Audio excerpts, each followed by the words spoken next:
Live stream here today, Wednesday, October 15th, 2:05 p.m. Eastern. Super excited to have our friend and, of course, working together with VistaShares for a long time now, CEO of VistaShares, Adam Patty. Welcome back to the Wolf Show. This market is crazy, and I've been so excited to get your perspective on it. How's it going, Adam? Yeah, well, it's going great. I appreciate you having me on, and hey to Evan as well. So yeah, I mean, this market is. I've been talking to advisors all day today, and they're nervous. They're nervous. I mean, they don't know what's coming next. You know, I mean, putting aside the shutdown, I mean, that in and of itself should, give people pause. But this whole China thing, it's just got to come to a resolution already. I think we need to put this behind ourselves and move on, because you can see by the volume today, very light across the board. We're up 300-400 points. We're down 300 points. It's too much volatility. People want to see things settle down before they make some big portfolio moves.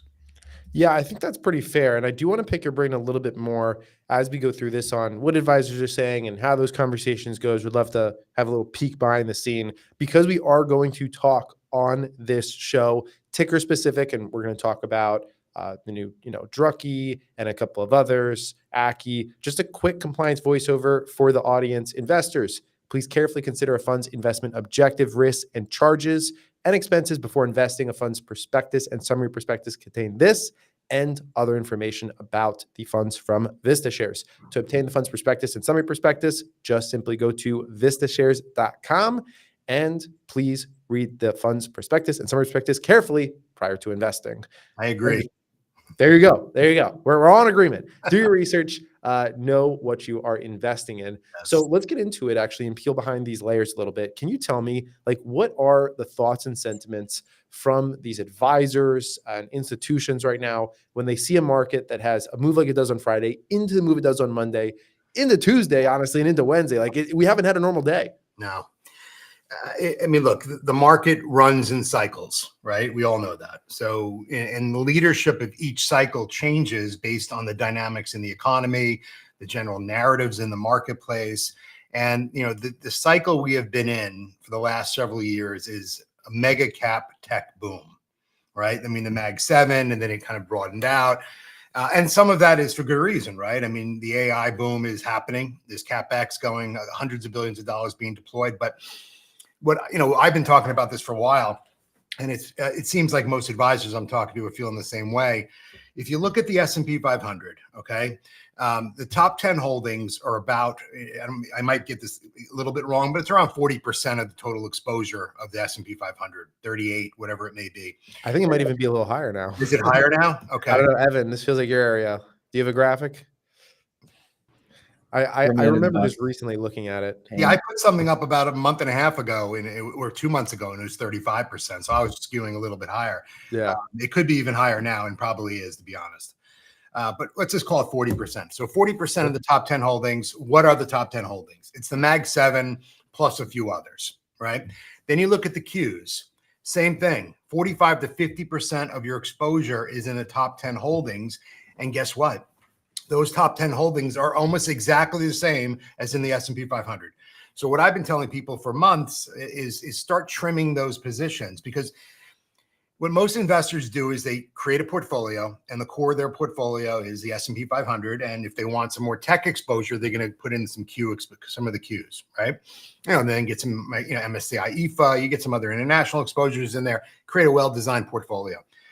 But the fact that the top 10 holdings of both of those are so overconcentrated, and they're pretty much identical, that means if you're buying, let's say you have a 50-50 portfolio between the two of them, which nobody does, but sure, 40% of your exposure is going to be in 10 stocks, pretty much.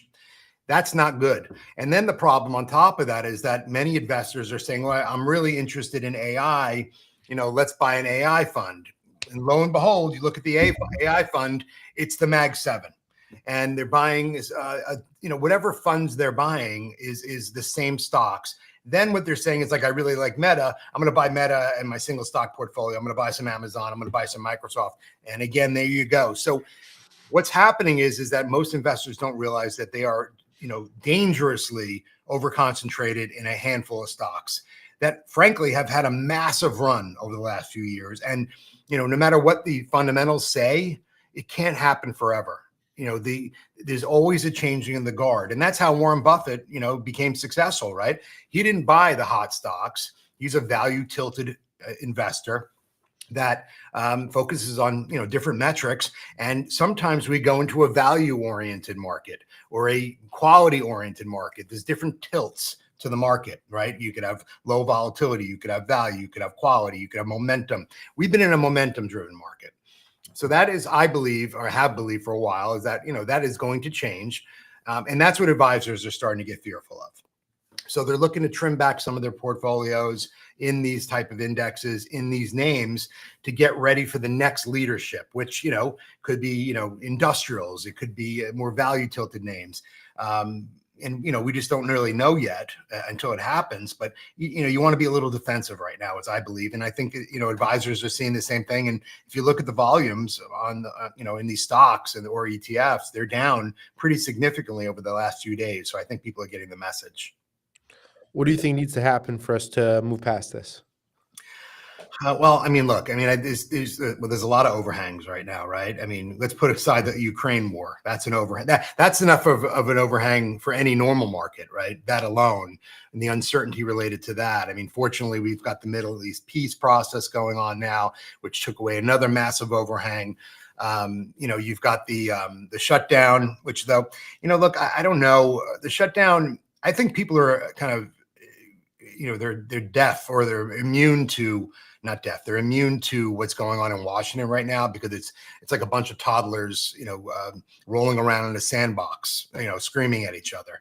I think people are tuning out of that. So I don't know how much of an overhang that is, but if it does hit GDP, that'll be an overhang as well. The big thing is China right now, right? We saw it on Friday. We saw the massive drawdown on Friday. Then we saw some nice words being said over the weekend. It goes back up. But we've seen this show before, right? We saw it a few months ago, right?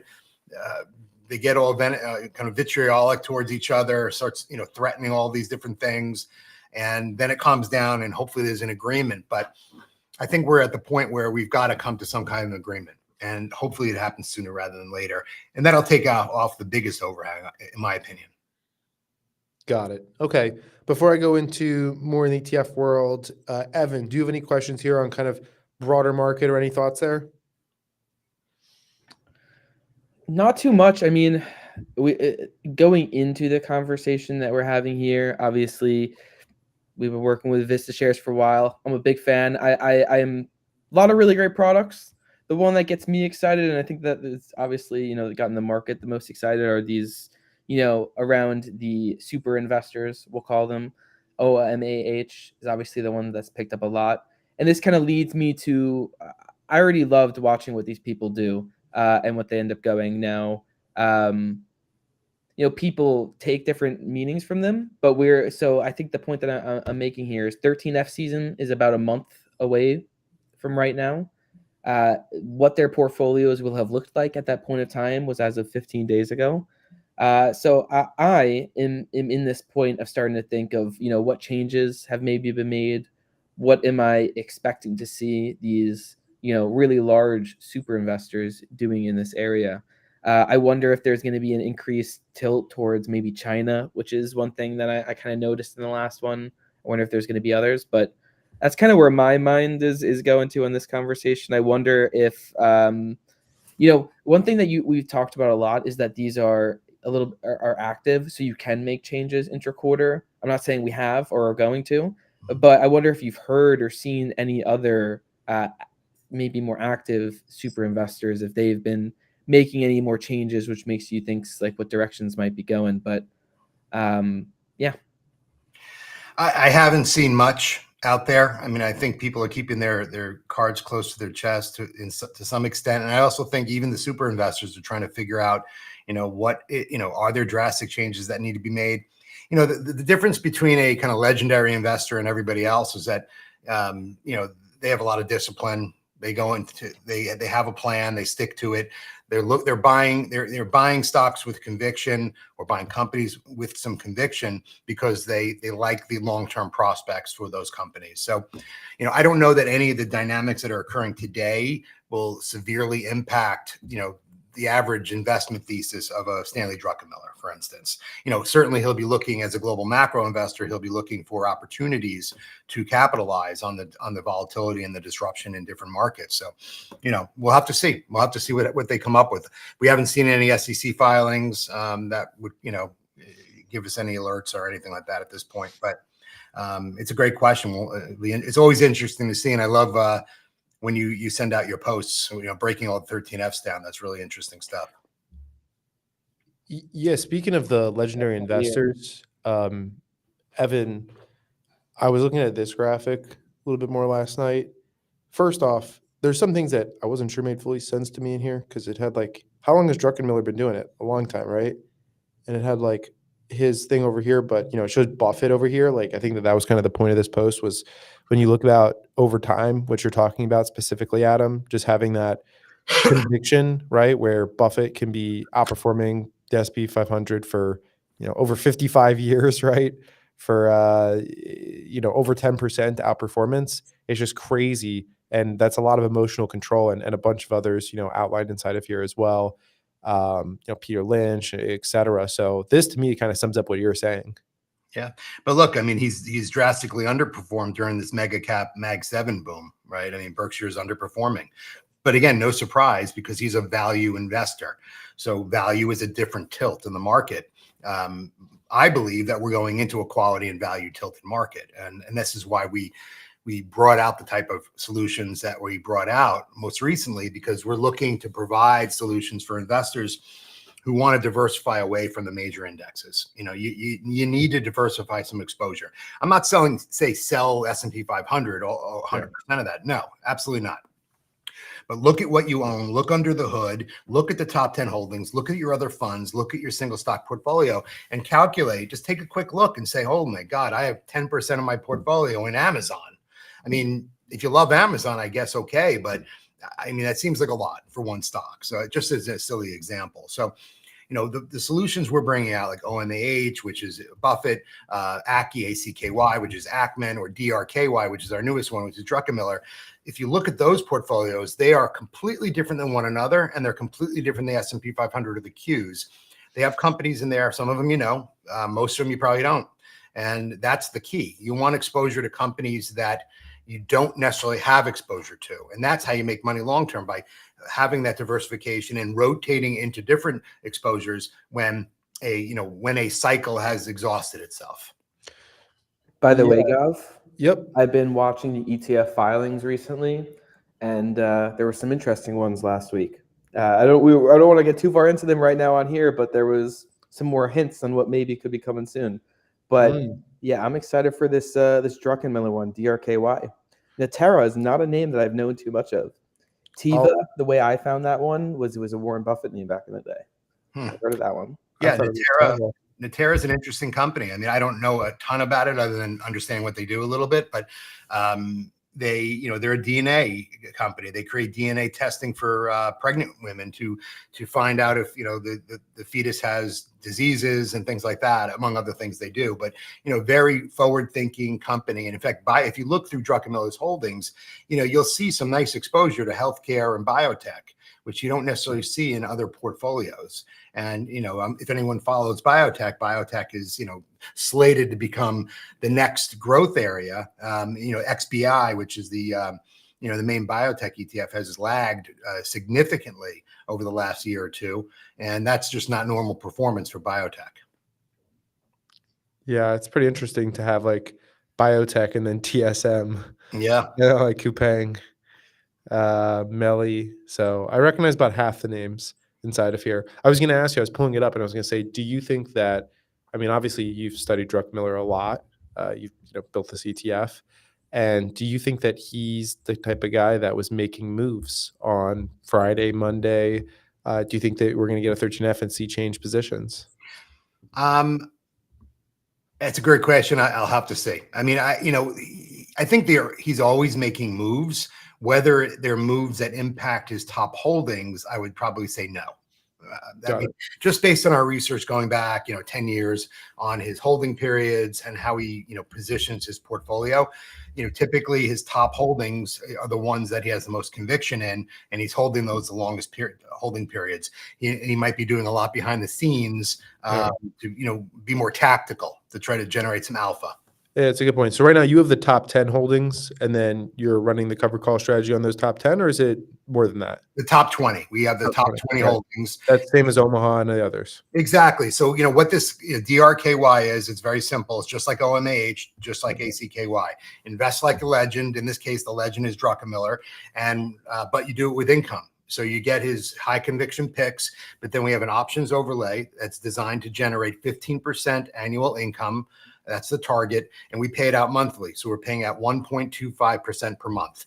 That's, we're not looking for 1.3 or 1.2. We're looking at 1.25, roll it up right to 15% per year. We want people to have stable income with the opportunity for capital appreciation with some very unique exposures in the portfolio.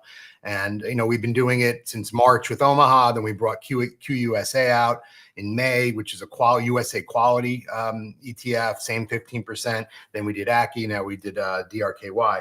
And, we've been paying out our 1.25%, every month like clockwork. So I did just look it up. So Druckenmiller, this per Perplexity, has 69 holdings right now, 69 stocks in his portfolio. And that was up from 52 holdings previously. So seems like he's actually been adding additional ones. But like you're saying, they're not probably in that top 20, just like smaller, kind of like, taking a tester type areas. Yeah, and that's what a lot of these guys do, right? They'll taste something and sit and watch it and get to understand the price movement, try to understand the company a little better by digging in, speaking to management more. And then if they really like it, they move it into their top, closer to their top holdings. And so that's what we're looking for. We're looking for things to enter or exit the top 20 based either on market impact or by, adding or subtracting actual holdings. Very cool. Evan, what's on your mind?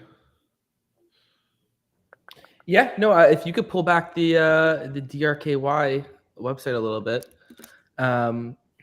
Always talking through it. First of all, we also have ACKY and OMAH, which these are based off of, which are pretty interesting.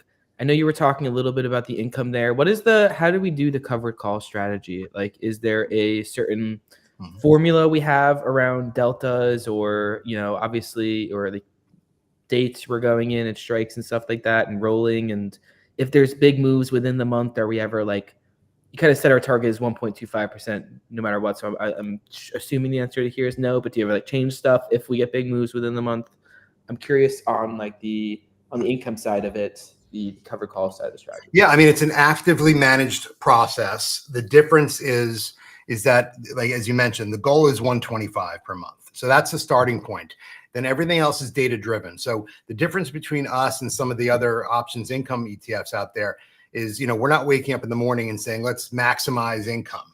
We're not looking to maximize income. We are looking for 125.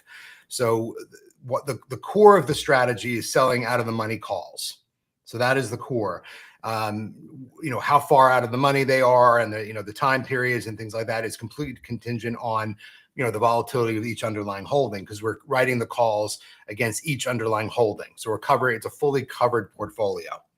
So if more volatility, we'll change the way we do it if there's less volatility. And of course, the volatility of each underlying holding is different. So the holding periods and the durations will change based on that. But the overarching goal is that 125, right? So that is what we're looking to shoot for. The difference also with us is that once we hit that 125, we're out of the position. So we're not looking, again, to hold the position and try to squeeze a little more income out of it and then risk having securities called away from us. We hit the 125, we scrape it off, and we're out of that position, and we re-roll into a new position.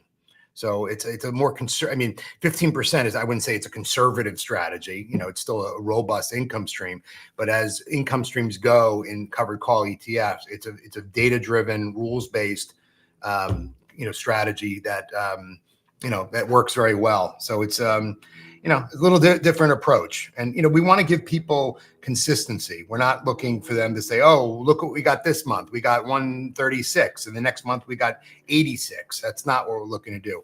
We want them to have the consistency so they know what they're getting. Now, of course, like anything else, there's no guarantees. We could miss a month. We haven't, but we could. And if we do, then we'll have to make it up in another month, because in the name of the fund, it's called Target 15. So we better well hit that 15, or, it kind of goes against the name of the product. So just asking, like, what happens if you get to the end of the month and, like, it's just a target, right? Like, if you got to the end of the month and you had 1%, right, in that month, would you then try to make it up the next month? Is that how that would work to get to the target 15 of the year? Like, how would that work? It depends on the cash balances. So if we have the cash in, we'd still pay out the 125. So Got it. right. Okay, interesting. Then we'd have to catch up on a cash balance for the next month. Would that come from the NAV? We wouldn't take it out of the NAV because we have cash in the portfolio, right, as security for some of the positions. So, if there's cash remaining, then we would do that. But we'll know that, we'll know if we're not going to hit the 125 2 weeks into the month. We're on track. We know exactly, we're hitting that 125. We're not waiting to the last day to hit that. We're trying to get that done in, call it 3 weeks. And so we'll know exactly what we're dealing with. The other flip side of that is that when we beat the 125, we're not paying out more than 125.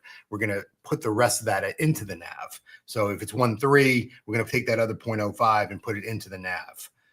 To boost the NAV. So at 15%, the reason why we chose 15% is because we didn't experience that NAV erosion problem that some of the larger income generators are. We're not looking to generate 100%, 60%, whatever the numbers are. That is a NAV erosion issue. 15%, it does not have that issue, but there is no free lunch either, right? So meaning if we're paying out 15%, if it's a bull market and you compare our portfolio with the options versus the exact same portfolio without the options, if it's a bull market and everything's going up, we are going to lag. So I always tell people to, expect, 75% of the upside from a price return from a perspective and 85% of the downside. Right.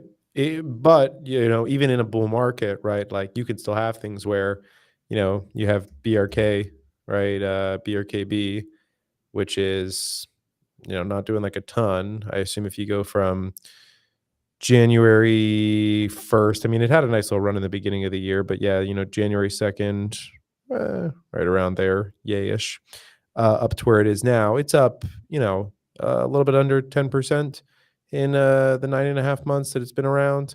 And then if you go and you pull up, OMAH, right? So this one, like if you add in all of the distributions, I believe that you guys are outperforming at this point, right? Yes, we are. Yeah. From March 5th to the present. Yeah. From March 5th to the present. Yeah. Especially from March 5th. So like even in a bull market, there can be cases where like certain other ETFs or stocks, Berkshire, for example, aren't performing like the bull market and they're still like side cases. Yeah. I mean, look, we've seen other situations where Berkshire is lagged and it comes back. It's like a coiled spring and it comes, streaking out of higher with better performance. And again, it's just the nature of the holdings, right? Berkshire has a lot of financials, which did very well today, which will certainly help, I think, over the next quarter or so. We've got retail in there as well, which is lagged in some respects, in some cases. So the biggest holding in Berkshire or in OMAH, in OMAH, our top holding is Berkshire, and then so 10% in that, and then the top 20 holdings. So our top non-Berkshire holding is Apple. So Apple is the only Mag 7 stock that has lagged right up until still. So it's that has been a drag on Berkshire Hathaway itself. Pretty Apple flat on the year, up 72 cents on the year. Yeah. 0.29%. Yeah, so that's been a huge drag. And it's all from today. Apple came into the day red on the year. Yeah. It's interesting. So, yeah, well, look, I mean, Apple, everyone's trying to figure out, do they have an AI strategy? That's the key there, I think. Yeah, super interesting. Evan, why is Apple still lagging? What's gonna happen? Might I say Amazon as well? Another one that's struggled a little bit this year, but hey, we Believe that $10 away from Amazon, all-time yeah, highs. also red Why this are we year. struggling? I don't know. That sounds like a you problem, Gav. You're the I'm Apple guy. kidding. I am. Yeah. No. Listen. We'll see. It's doing pretty good so far. We're getting close back to all-time highs. I'm curious on these different investors. We have Buffett, Ackman, and Druckenmiller. Like, what are some of the differences you're seeing? Like, obviously, part of the thing we talked about at first was trying to get away from just these Mag 7 and Buffett has one. That's fine. Like, it's not about fully getting away from them. These are the best companies in the world, so it's not that, but the concentration. So I'm curious on like where these guys are concentrating their portfolios, what sectors. I know we were talking Druckenmiller was a little bit of healthcare in there. Philip Morris and the Taiwan Semi were interesting for me, sneaking their way into Druckenmiller's top portfolio. What are some of the other guys looks like? Where are they in? Some of the what? I'm sorry. So some of the other guys, what are they in? Ackman and Buffett. Yeah, I mean, Ackman has some interesting holdings and similar, very different than Buffett, very different than Drucke. I mean, so I'll just pull it up over here. I mean, he does have some exposure to Alphabet. He has 2 different share classes of Alphabet. He's got Amazon in there as well in his top holdings. His biggest holding is actually Uber, which is interesting. But then he's got Brookfield Corp, right? Which is it's a real estate, alternative investing company, right? We've got Restaurant Brands. Brookfield is the alternative investments. Restaurant Brands, which owns Burger King's and Tom Hortons. Howard Hughes, which is a real estate development company. So he's got a very eclectic portfolio, very different than what you'd expect from a Druckenmiller or a Buffett. We chose these 3 because they're different tilts. Again, going back to the word tilt, Buffett is a value tilted investor. Ackman's more of a kind of a growth in value. He's an activist investor. And Druckenmiller is a global macro investor. He's a go anywhere, do anything guy. So, it's a different approach. Do you think that it's a net positive or net negative that I'm just curious? Buffett already had Berkshire out there, so more people maybe were able to directly invest into something that was exposure to that. Druckenmiller didn't have a product out there. It was just, hey, you could see it on 13Fs and copy it. Do you think that it was helpful for Omaha to have BRKB out there, or is it better in like DRKY case, like, hey, if you want to buy something like this, there is nothing really out there. Like, you just got to grab this. It's a great question. I guess we'll have to see in a year and see where these products are in terms of uptake and assets. Certainly the Buffett name resonates, I think, the most with people. So that one, blew out of the gate. But then actually, Ackman product, ACKY, is growing faster than Omaha was at this same stage. So we'll have to see. I mean, Ackman's got a big name. Obviously, he's got a huge track record. He's all over X as well, so people know him. And, we'll see about Druckenmiller. Druckenmiller's brand new, and it's been a rough market the last week. So I'm not going to say much about that. But my guess, my belief would be that, being able to get into the top holdings of Druckenmiller with 15% income, with the tax efficiencies of an ETF, is pretty efficient and pretty great way to invest, because, most investors can't get into it, Druckenmiller. Yeah, good point. All right. I agree. Yeah. I honestly agree completely. I think ACKY is going to end up being bigger than OMAH, and I don't think it's going to be Omaha coming down and getting smaller. I think it's going to be ACKY getting bigger, and probably Drucke too. But I wonder if also one day in this world, I always say this type of thing, but a not going the normal way, but just a non-income one, just the holdings. I think that would do pretty good. We've got those on the shelf, so we can bring those out at any time. So I'd love to bring those out. I'd like to get these, to see these get a little more traction, and then we could bring out on ACKY 100 million. If ACKY gets 100 million this year, can you no handshakes, no promises, nothing? But it would. Do you think that's a world where you'd want to put something out like that? Is that yes, 100%. Okay, we'll bring that out immediately. Very cool. Let's take a deeper look into the holdings. You discussed Natera. Evan, I know we want to run through these a little bit deeper. Any specific area you want to start, or go a little top down? Yeah, well, sorry. Well, something went down the wrong throat. I was trying to eat a pretzel. Yeah, well, while we were talking through the differences between Ackman and Buffett and stuff like that, I thought it could be interesting to scroll through. But yeah, like you were saying, I find Philip Morris and Taiwan Semi were the two that stood out here to be wildly different than some of the others. But I guess Amelia as well. Why don't you go over to Ackman as well? Yeah, I can pull those up.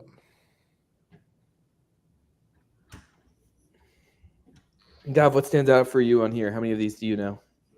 Great question. Uber, I took one last night. Brookfield, less familiar. Sounds very familiar, but I feel like I'm less familiar. Restaurant Brands International, I'm familiar with this. Don't they own like Qdoba and a bunch of stuff? Yeah, Tom Hortons and Burger Kings and fast food. Howard Hughes, I feel like I probably know what they own. Is it more fast food? No, that's a massive development, real estate development where they create planned communities. Chipotle.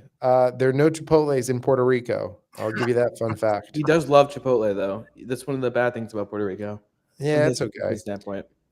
Google. I'd say I'm currently on your browser, but I'm not. I'm currently on the Perplexity browser. But I am familiar with Google. Amazon, just talked about them. Down year to date, down 3%.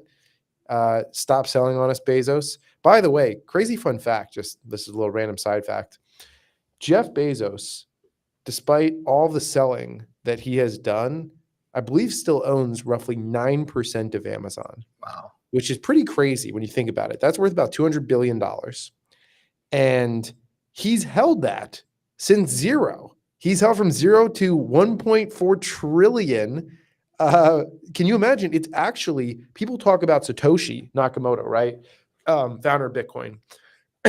And they're like, Satoshi must be dead or forgot his keys, because who's going to hold $127 billion, worth of Bitcoin for all these years? But even his percentage is only 4.5% of all of Bitcoin. Bezos still owns 9% of all of Amazon, which are basically the same value now. So, I mean, talk about conviction, right?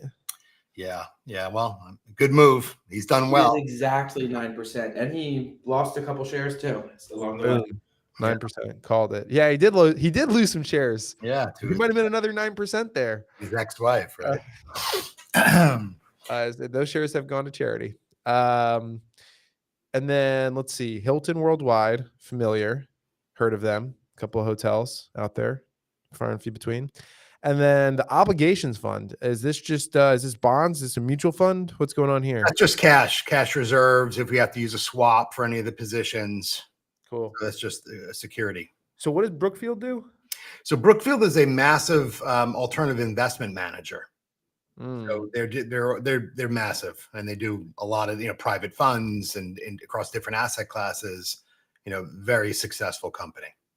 Yeah, let's look. BN Brookfield Corporation. I want you to go to the Buffett one after too. 18% year to date. It's not bad. And then Howard Hughes, I was curious what their return was. Triple H. They should do a partnership with Triple H. Now that I'm saying it out loud. Yeah. That's a missed opportunity if they don't have one. Huh. Howard Hughes up about 5.7% year to date. 2.5% of that came today, half their yearly gains. So they've been, for the most part, traversing for basically 5 years. So they've kind of been moving sideways as a holding company, which is interesting. Yeah, this is an interesting one. I know that he was super famous for Chipotle. That was like Chipotle and Uber were like known as his big bets. Also Netflix, shout out. CMG, what's it called, has been having a really bad year. It's down 30%. Price action in the past week is slightly more promising, but it's just been rough. And, a far cry from when they were screaming up into, 150% over the past 5 years, now only up 63% over the past 5 years. Do you think has he been, Evan, reducing his position in Chipotle at all? I would have to look. Mr. 13F. Yeah. Well, So those are hey, dude, I've been on so many other stuff on the calls. I haven't been able to look as much recently. It's unfortunate. Maybe we'll be able to get back soon, though. Uber's up 52% year to date. I mean, that's carrying him. That's been the goodie bag for the year, because I don't know if any of the rest of this is up as much as that. Obviously, Google doing pretty well as well. Google basically at all-time highs at the moment at 250, and that is up 31% year to date. I'm a big fan of Google stock, I'll be honest. I just don't see them going anywhere. I think it's the most like verbalized name of a company into culture, if that makes sense. Yep. I just don't think there's anything else that comes close. It's, it's a verb. Uber's getting there. Uber's getting there. But man, hard to get past Google. Yep. Okay. Evan, you want me to take a look at the Berkshire ones? Yeah, that'd be good. I wonder how many of those names you know. Oh my gosh. All right. These ones I'm going to know more because I actually have, invested. I actually own Berkshire myself, and I know a lot of these names, and I've researched things specifically because if Buffett invested into them, I was curious about them. So yeah, obviously Berkshire Hathaway, familiar. Do they still own Kraft, or has there been a parting of ways? Not No, yet. still on it, but it's not going well. Yeah. Cool. Apple, heard of them. Flat on this year to date. Currently on my Mac with my iPhone and my AirPods next to me. Yep. And I just bought my third pair of AirPods, AirPod Pro 3s. Every time that they bring a new AirPod Pros, I will buy them. American Express, I've got 4 of their credit cards. Chubb is insurance, right? I know that was the position that he was building. Yep. I only knew about Chubb because a friend of mine in college got a job there, and I thought it was a funny name. Yeah, prestigious insurance company, high-end insurance. I mean, they probably do a lot of stuff, but they do a lot of high-end insurance. Yeah, Bank of America. Tried to make an account there once. Gave me a lot of trouble. Switched over somewhere else. Visa. I've got several of those, probably more than my Amexes. VeriSign I'm super familiar with because I researched it because I saw Buffett adding to the position, and it's basically selling and buying of rare domain names or just domain names in general. Right, Adam? Well, they're like the infrastructure, kind of the backbone of the whole domain name system. Yeah, exactly. So they're not going anywhere. People are always going to be buying and selling domains as long as the internet's around. I am surprised that VeriSign has slowed down so much. I did purchase some of it, and it was having a great year. And then it had this push on July 25th all the way up to 305, and then it dropped off a cliff, I believe, on earnings on July 28th. Went from 305 back down to 268, and now it's at 262, and it's kind of been drooping a little bit with these pieces. So it's been interesting. All right. Outside of that, Coca-Cola. I don't actually personally drink soda, but I'm They have so familiar. many different products. They own like Dasani and blah blah If blah. I'm blah, ever going to blah. drink soda, I'll occasionally have a Sprite, which is owned by Coke, right? I think so. Or yeah. 7-Up is the other one there. Don't they own Reese's too, or is that Hershey? That would be Hershey. Yeah. Okay, got it. Pepsi has a lot of snacks. Yeah. Okay. Kroger. Yep. Been to Kroger before. I'm wondering what Kroger stock's been up to. Kroger. Kroger this year is up 12.2% year to date, up 25% over the past 52 weeks, and up 100% last 5 years. Solid place, $45 billion market cap. And Chevron. Yep. All right. I knew all of the top 10 holdings. Yeah. Familiar. Yeah, very different portfolio, right? I mean, very different. And look, a lot of this stuff has been out of favor, right? I mean, the retail, Kroger, he's got Costco in there as well. He's got BJ's in there as well if you go in the top 20. So, a lot of that has been out of favor or just, not performing quite as well. The energy stocks, some of them have been out of favor as well. So, when there's a changing of the guard, that's when Berkshire takes off. Yeah, it makes sense. So pretty interesting ones there.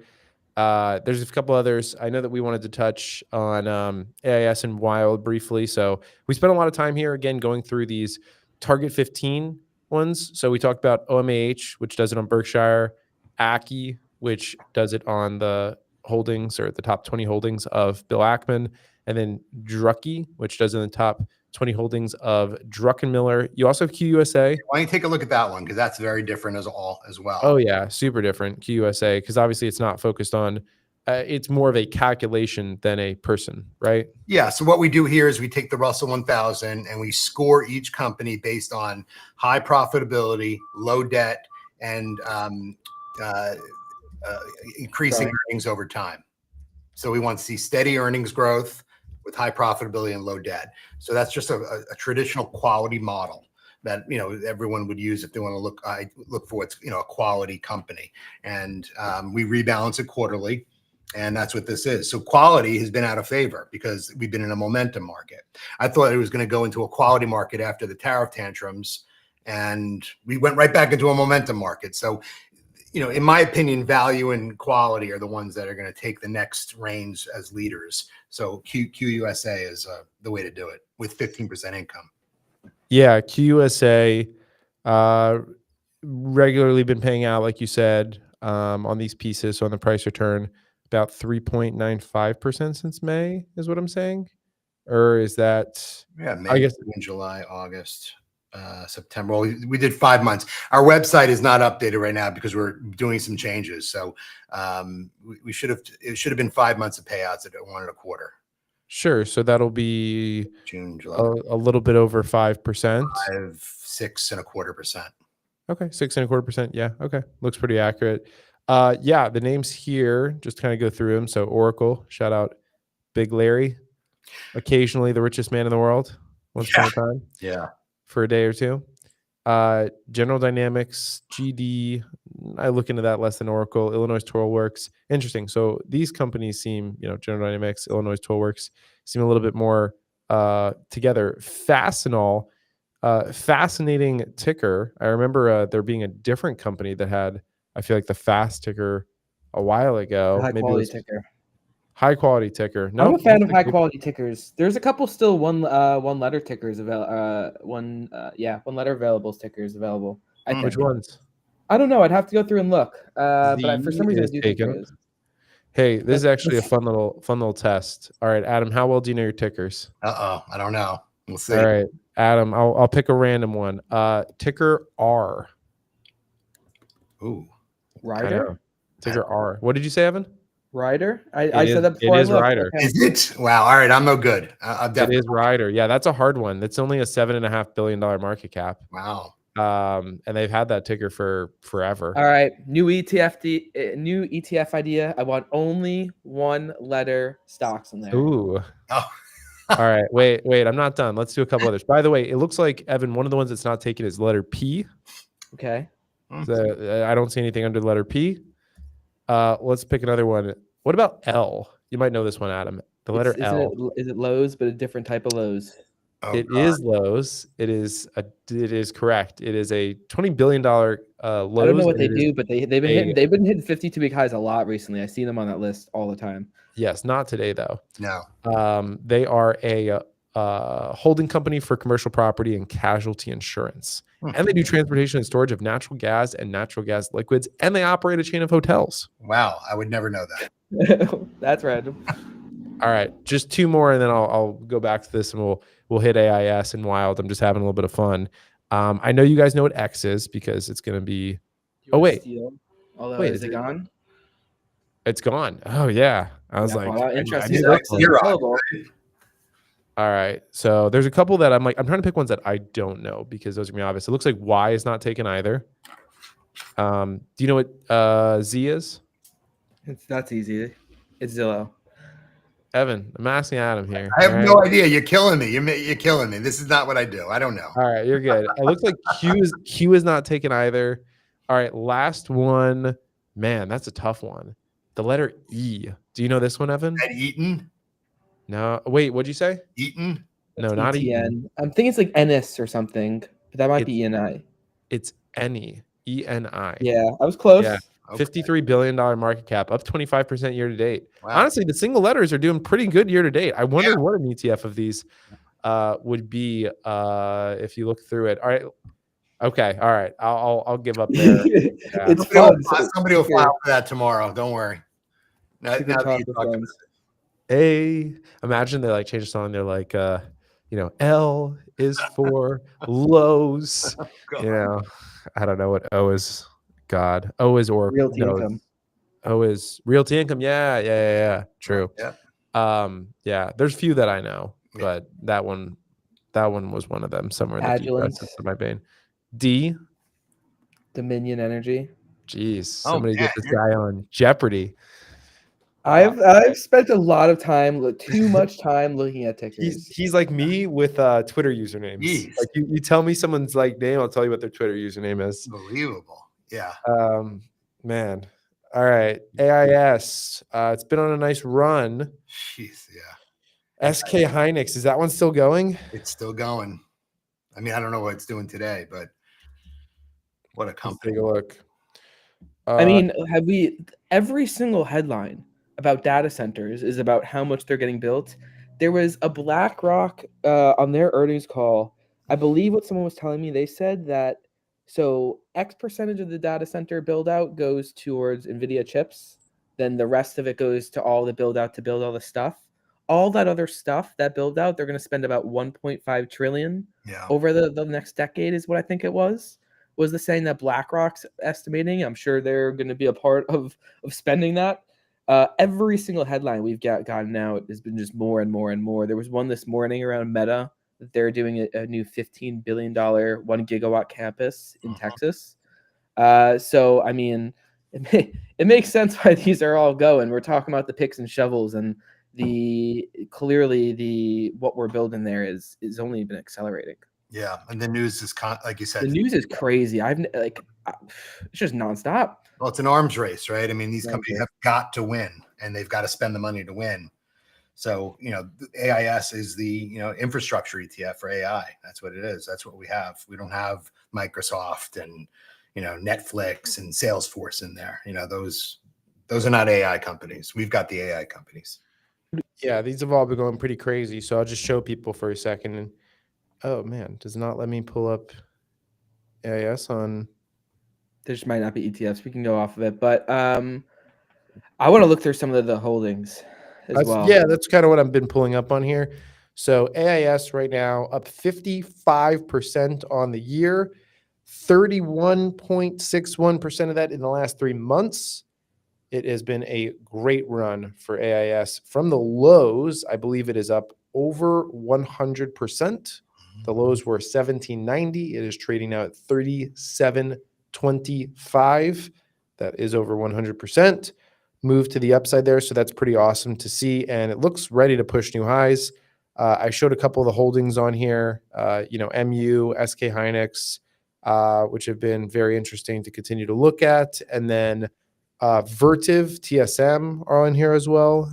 Some under the radar names, I would say, that have still had, as you can see, just amazing outperformance. Vertiv is cooling, right? What do they do? Yeah, they're cooling systems. So 30% of the cost of an AI data center goes into cooling systems. And Vertiv is the leader in the cooling systems for AI data centers. Is this like liquid cooling or is this like HVAC? Well, they do both, but it's the liquid cooling around the actually servers and all the piping and everything, to keep the server. That seems to be what people are like. Where the puck is going seems to be. Listen, I don't know, but when I listen to smart people, and honestly, this is the really cool thing about AIS. We haven't really talked about like who's behind it. When I listen to the smart people, liquid cooling is what every single one of them is saying. Yeah, because absolutely, because there's so much heat generated. There's really sophisticated systems to keep them cool, and that's what these guys do.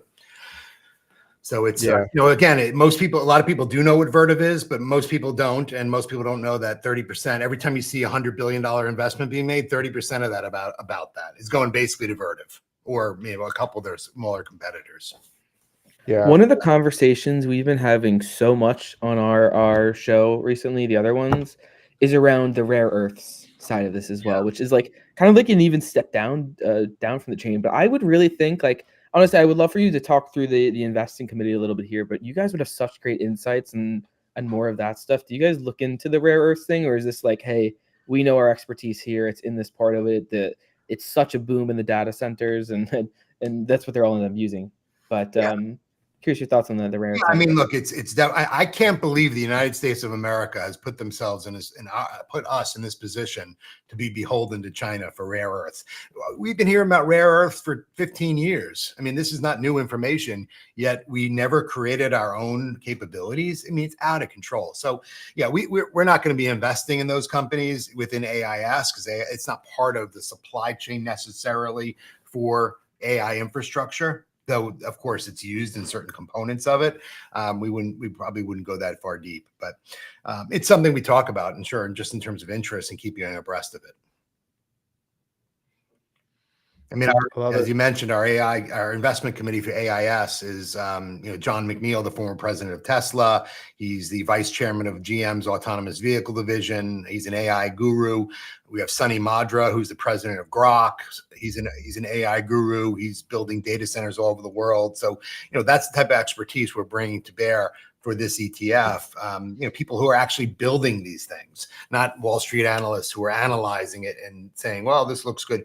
We're doing the analysis as well, but it comes from a place of being a practitioner and understanding where the technology is going and, how do we get ahead of that from a investment perspective? Yeah, these are great points. Real quick before we do wrap here in just a minute, Wild is the only one that we haven't touched on.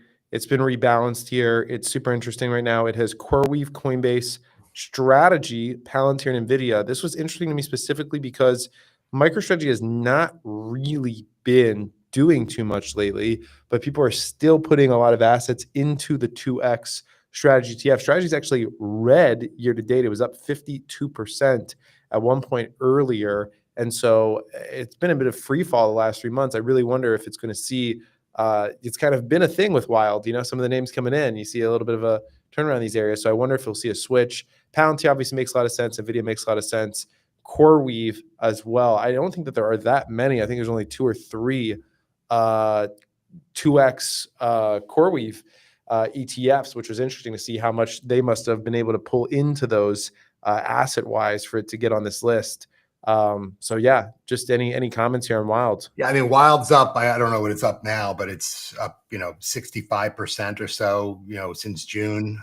It's an incredible product. It's a way for investors to get access to high beta exposure without picking a single double levered ETF on a single stock. We're picking the 5 top stocks based on where people are investing. So we're monitoring the inflows into the double levered ETFs, single names. We do our scoring system and our analysis to see which ones are growing the biggest and which ones are the biggest. And we rebalance every month based on where the flows are going. So we're not buying the single levered ETFs. We're using those as the double levered ETFs we're using those as data points. And then we buy the 5 names ourselves, and then we lever that up 2 times. So you have a portfolio of, quote, the hottest stocks based on where investors are putting their money. And it's performed extremely well. I mean, and we've caught some nice waves. I mean, CoreWeave, we rebalanced right into that right before that all the news came out on CoreWeave. And we're not going to do that every month, but it's fun to watch. Yeah, no, absolutely. That checks out to me. It's a very interesting stock as well. So cool to have exposure to it in the portfolio. We are going to move to wrap here. This has been a really fun hour of content. Hopefully people learned something. At least worst case, you came away knowing single stock, single letter names for stocks. Best case, you came away with a great understanding of all these ETFs. Regardless, you can go to vistashares.com and you can learn all about them. You can check out the tickers. You can read the prospectus and the summary prospectus for the funds. Adam, it's a pleasure working with you and having you on as always. Any final comments for this one? No, just thanks a lot to you guys. And I just tell all the listeners, I say it over and over again, the market's going to go down. It's going to go up. Don't do anything rash. Stick to your plan. Be diversified and be smart. Don't sell into a down market that's falling hard, because you're going to lock in your losses and it's going to be hard to make it up. So just be patient and have discipline. Very important, and particularly in today's markets. I agree. Evan, any final comments for you? Nope. I appreciate everyone for coming in and hanging out. And if you guys have any questions, let us know. I appreciate Adam, and we'll catch you all later. We got a bunch of shows and stuff coming on throughout the day. So, yeah, stick with us. Thanks, guys. Thanks, everybody. Appreciate it. Appreciate you, everyone. Take care. Have a good one.